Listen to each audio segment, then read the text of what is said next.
So last time Mickey saved the day and this time Mikey saves the day. So hello everyone and welcome back to my channel Movie Dissection. तो यार Shawn Baker की नई film Anora देखी मैंने जियो Hotstar पर, जो कि कांस में पाम डोर, अकेडमी में 5 ऑस्कर्स एंड और भी कई सारे एक्कोलेड्स अपने नाम लिखवा चुकी है। तो जाहिर सी बात है कि मैं इस फिल्म को देखने के लिए उत्साहित था, पर उससे भी ज्यादा बड़ी चीज ये है कि Sean Baker being one of my favourite film maker, मेरा इस फिल्म को देखना वैसे भी तय था। एंड अब जो मैंने फाइनली इसे देख लिया है, तो मैं पूरे विश्वास के साथ कह सकता हूं कि this is undoubtedly the most beautiful looking wild film I have seen in a long time.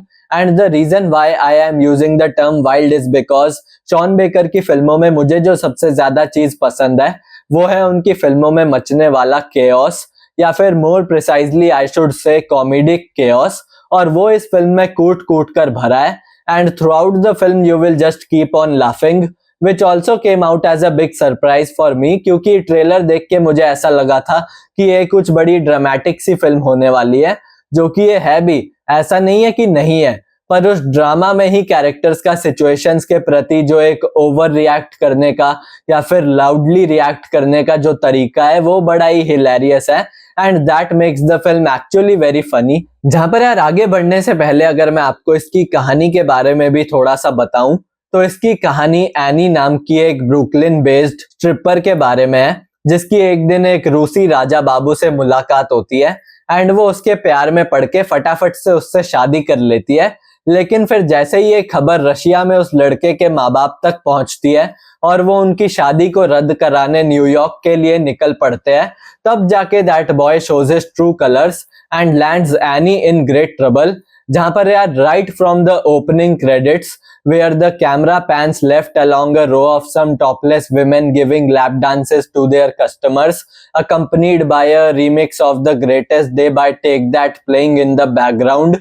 And among those women we see Annie, and the camera pushes in on her face, and the title of the movie Anora appears in translucent red against the backdrop of the red and blue neon lights of the club.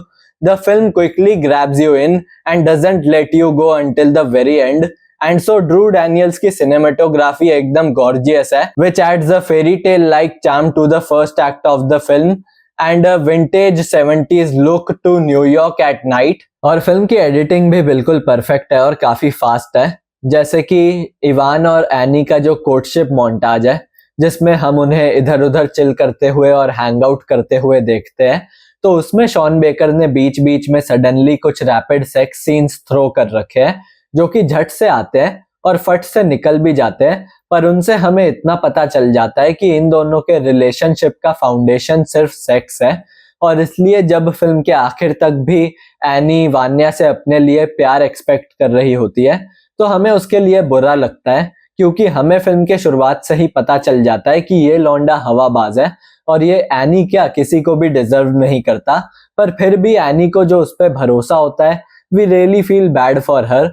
पर अब इसके बावजूद भी फिर जो अगला Las Vegas marriage montage है, वो आप में एक अलग ही तरह की खुशी और एलेशन पैदा कर देता है, और इसलिए बहुत ही बढ़िया एडिटिंग है फिल्म की, जो कि हर मोड़ मंजर पे आप में अलग अलग तरह के इमोशंस जगाती है। और फिर इसके अलावा फिल्म एक कैरेक्टर स्टडी भी है, जिसमें हमें एनी को काफी करीब से जानने का अवसर प्राप्त होता है, एंड बीच बीच में कैरेक्टर के बारे में bits and pieces of information भी हमें सुनने या देखने को मिलती रहती है, जिन डॉट्स को अगर आप बाद में जाकर कनेक्ट करोगे, देन यू वुड रियलाइज कि how layered the character of any is, और काफी कुछ जानने को मिलेगा आपको उसके बारे में। जैसे कि through out the film any और अनोरा, इन दोनों नामों के कॉन्टेक्स्ट में एनी की आइडेंटिटी को लेकर एक डिबेट चलती रहती है, which is both internal and external.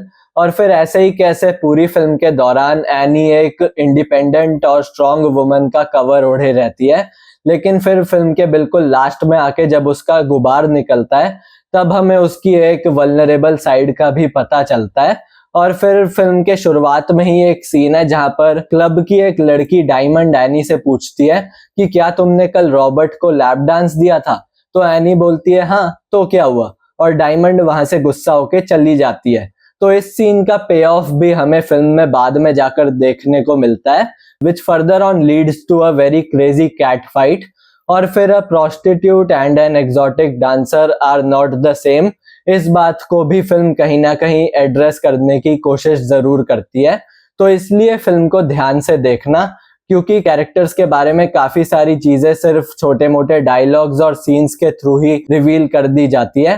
So try not to miss anything. और बाकी परफॉर्मेंसेस की अगर बात करूं तो Mikey Madison is phenomenal and the way she carried the demeanor of an exotic dancer and presented herself on screen is just commendable. And Mark Eidelstein is also well cast as a spoiled rich brat. And then Karen Vash Yuri, who play the men who work for Vanya's parents, are also excellent. और Mikey का इन तीनों के साथ एक लगभग 25 minute लंबा वान्या के parents के मैंशन के अंदर टेक प्लेस करता है एक बहुत ही इंटेंस सीन है, और उसमें आप माइकी की परफॉर्मेंस देखना, मतलब मजा आ जाएगा एकदम।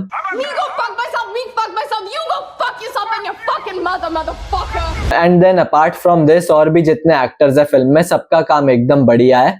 और अब पेरेंटल गाइडेंस की भी अगर बात करूं तो फिल्म में भर भर के गालियां, सेक्स, ड्रग्स सब कुछ है। तो इसलिए फैमिली के साथ देखना है या नहीं, it's completely up to you. And so overall अगर बोलूं तो अनोरा एक टोटल मसाला फिल्म है which is completely fun to watch, और मेरी तरफ से स्ट्रांगली रिकमेंडेड है। And so just go and watch it. और बाकी तो फिर आज का रिव्यू यही एंड करते हैं।